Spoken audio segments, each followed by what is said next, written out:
اس واقعہ کی تفصیل کچھ اس طرح ہے کہ حضرت عبد المطلب نے خواب میں دیکھا کہ انہیں زمزم کا کنواں کھودنے کا حکم دیا جا رہا ہے، اور خواب ہی میں انہیں اس کی جگہ بھی بتائی گئی۔ انہوں نے بیدار ہونے کے بعد کھدائی شروع کی، اور رفتہ رفتہ وہ چیزیں برآمد ہوئیں جو بنو جرہم نے مکہ چھوڑتے وقت چاہے زمزم میں دفن کی تھیں، یعنی تلواریں، زرہیں اور سونے کے دونوں ہرن۔ عبد المطلب نے تلواروں سے کعبے کا دروازہ ڈھالا، سونے کے دونوں ہرن بھی دروازے ہی میں فٹ کیے، اور حاجیوں کو زمزم پلانے کا بندوبست کیا۔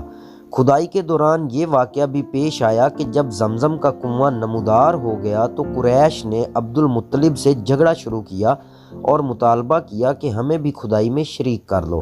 عبد المطلب نے کہا، میں ایسا نہیں کر سکتا، میں اس کام کے لیے مخصوص کیا گیا ہوں۔ لیکن قریش کے لوگ باز نہ آئے، یہاں تک کہ فیصلے کے لیے بنو سعد کی ایک کاہنہ عورت کے پاس جانا طے ہوا، اور لوگ مکہ سے روانہ بھی ہو گئے۔ لیکن راستے میں اللہ تعالیٰ نے انہیں ایسی علامات دکھلائیں کہ وہ سمجھ گئے کہ زمزم کا کام قدرت کی طرف سے عبد المطلب کے ساتھ مخصوص ہے، اس لیے راستے ہی سے پلٹ آئے۔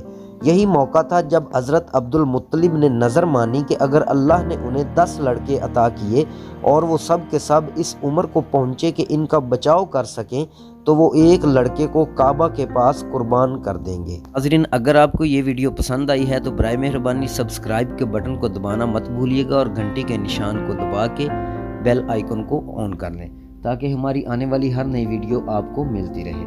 شکریہ، جزاکم اللہ خیر۔